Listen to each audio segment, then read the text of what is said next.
हम आपको सिखाने जा रहे हैं भाषा। ये चैप्टर भाषा है, जिसके बारे में हम भाषा लैंग्वेज को भी बोलते हैं इंग्लिश में।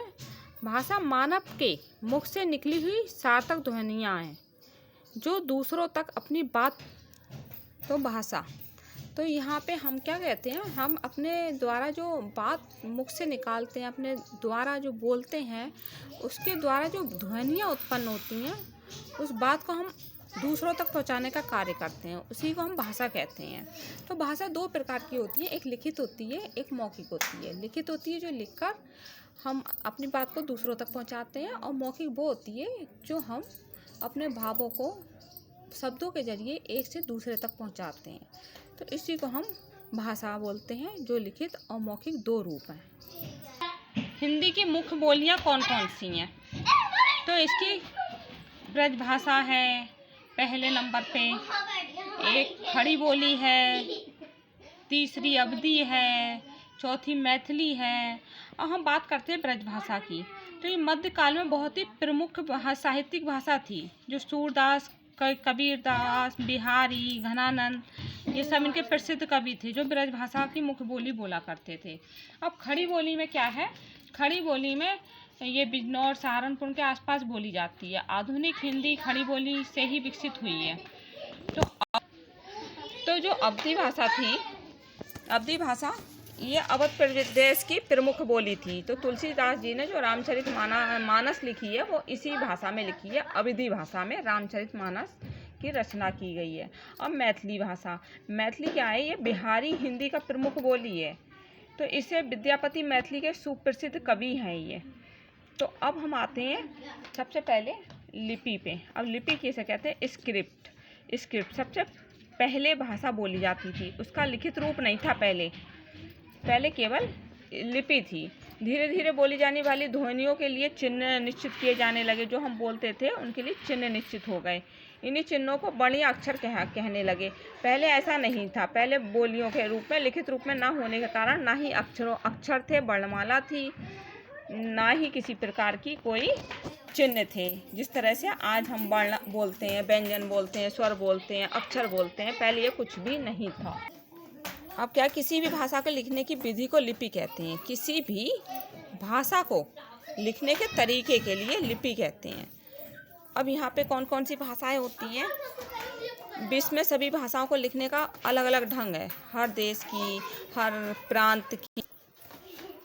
तो यहाँ पे एक होती है इसलिए सभी भाषाओं की लिपियाँ भी अलग अलग होती हैं। जैसे हिंदी भाषा की लिपि है, वर्ण अक्षर उसके का खा गा है, स्वर हैं, आ आ इ ई उ ऊ रे वगैरह वगैरह। ओके, इसी प्रकार हिंदी है, संस्कृत भाषा है, मराठी है, गुजराती है, नेपाली भाषा है, इन सब की लिपि देवनागरी लिपि मानी गई है। तो अंग्रेजी रोमन लिपि में लिखी जाती थी ये। उर्दू की लिपि फारसी है, फारसी भाषा उर्दू, आप समझते हैं इस बात को। विभिन्न लिपियों के कुछ रूप नीचे दिए गए, जैसे गुरुमुखी भाषा होती है, ये पंजाबी भाषा बोलते हैं इसे, जो पंजाबी लोग बोलते हैं, कहते हैं हम गुरुमुखी हैं। देवनागरी लिपि में ये मराठी भाषा है देवनागरी, इसमें। और एक होती है देवनागरी जिसमें बोला जाता है मी भारतीय आहे याचा मला अभियान आहे। तो ये मराठी भाषा है। अब देवनागरी के भी कई रूप हैं। गुजराती भाषा में यही बात हम बोलें कि मने भारतीय होवा पर गर्व छे, तो गुजराती भाषा। अब यही देवनागरी का हिंदी रूप देखें तो मैं बोलूँगी मुझे भारतीय होने पे गर्व है। तो जब हम देवनागरी ये सभी हैं, लेकिन जब हमने हिंदी भाषा में बोला तो मुझे भारतीय होने पे गर्व है। यही हम गुजराती भाषा में बोलेंगे तो मने भारतीय होना पर गर्व छे। अब यही मराठी भाषा में बोला मी भारतीय आहे याचा मला अभियान आहे। अब ये पंजाबी भाषा में बोलेंगे। तो इस तरह से हर एक भाषा की अपनी अलग अलग लिपि होती है। अब रोमन लिपि में हम बोलते हैं, अंग्रेजी भाषा में यही हम बोलते हैं कि I am proud of being an Indian. तो देवनागरी लिपि का विकास ब्राह्मी लिपि से हुआ है, जो बाईं से दाईं ओर लिखी जाती है। बाईं से में उल्टे से सीधी तरफ लिखी जाती है। तो फारसी लिपि दाईं और बाईं ओर से लिखी जाती है। ऐसे हम आप आते हैं हम लिटरेचर, साहित्य पे। तो साहित्य क्या है? ज्ञान के संचित कोश को साहित्य कहते हैं। साहित्य का समान अर्थ है गद्य या पद्य। अब गद्य किसे कहते हैं? गद्य कहते हैं जैसे हम कोई भी स्टोरी को पढ़ते हैं, कोई भी पाठ या किताब के चैप्टर को जब पढ़ते हैं तो उसमें एक पैराग्राफ आता है, तो उस पैराग्राफ को हम गद्य कहते हैं। अब इसी तरह पद्य किसे कहते हैं? जैसे कविताएं वगैरह होती हैं तो कविता के जो पैराग्राफ होता है उसे पद्य बोलते हैं। तो इसी चीज़ को हम गद्य और पद्य की रचना को बोला जाता है। तो गद्य में क्या आता है? गद्य में निबंध आते हैं, कहानी, अभी मैंने आपको जैसा अभी पहले बताया था, निबंध है, उपन्यास है, कहानी है। मतलब इसमें राइम नहीं होती है। राइम से मतलब है एक तुक नहीं होती है, एक लय नहीं होती है। जैसे हम जब कविता बोलते हैं तो इसमें देखते हैं आखिर की लाइन सबसे मैच करती है, तो एक सॉन्ग की तरह गाने ये वाली फील आती है। लेकिन इसमें जो गद्य होता है उसमें ऐसी कोई फीलिंग नहीं होती, वो एक कहानी की तरह होती है। जब हम बोलते जा रहे हैं, इसमें ना कोई लय है, ना ताल है, ना संगीत, मानी कविता जैसी लयबद्ध राइमिंग लाइनें हैं, ऐसा नहीं होता है।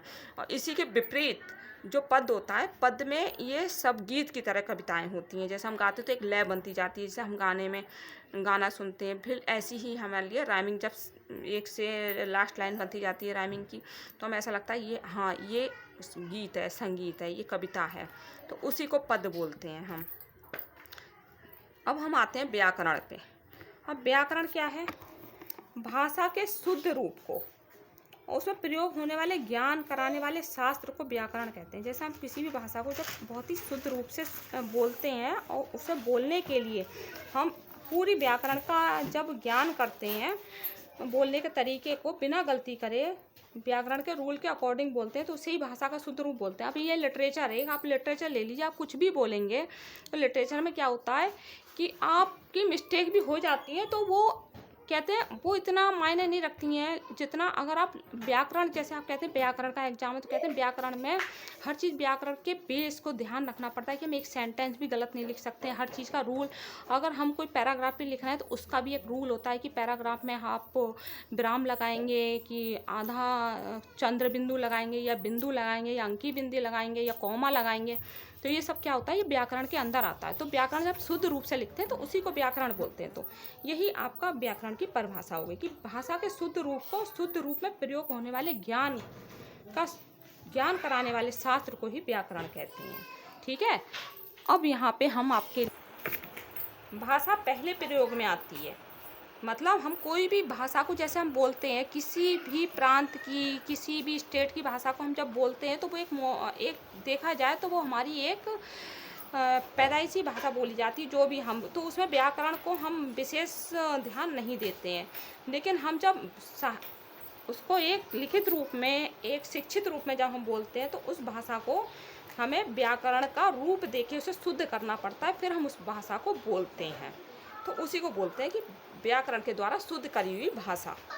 तो इसे तीन तरीक़ों से, तीन स्तरों पे रखा गया है भाषा को। व्याकरण मोटे तौर पर व्याकरण में भाषा का अध्ययन तीन स्तरों पर रखा गया कि व्याकरण की भाषा को हम तीन स्तरों से सीखा जा सकता है।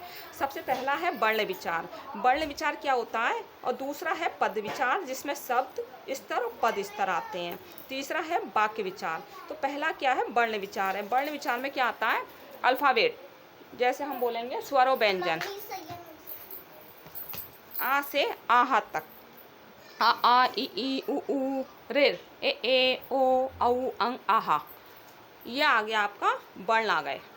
अब ऐसे ही व्यंजन में आपका क्या आ गया? व्यंजन में का से ज्ञा तक आ गया। का खा गा गाड़ा, चाचा जाजा हुआ, टाठा डाड़ा, ताता दादा ना, पापा फामा माँ, या रा ला वा, सा हाथ रा गया।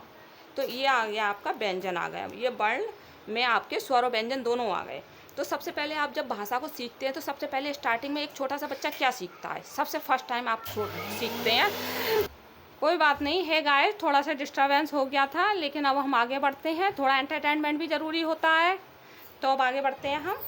अब दूसरा बोलते हैं हम पद विचार। पद विचार में क्या होता है? शब्द आते हैं। अब आप जो वर्ण को मिलाकर शब्द बनते हैं उसी को हम शब्द बोलते हैं। जैसे आपने बोला आ मिला लिया, उधर से आपने व्यंजन से बा ले लिया, बोला आ बा अब, अब ये क्या बन गया, एक शब्द बन गया। अब देखा जाए तो स्वर जो होते हैं, स्वर एक तरह से मात्राओं के लिए यूज किए जाते हैं। आ से आह तक जो भी होते हैं वो एक मात्रा, जैसे छोटा आ माना आपने छोटा आ ले लिया तो छोटा आ में क्या आवाज़ निकलेगी, छोटे आ की, मतलब उसमें आप जैसे का लिखा आपने तो का में आपने डंडा नहीं बनाया तो का छोटे आ की आवाज़ दे रहा, मतलब का। ऐसी अपने अब ऐसी आपने बोला का तो उसमें बड़े आ की आवाज़ आई।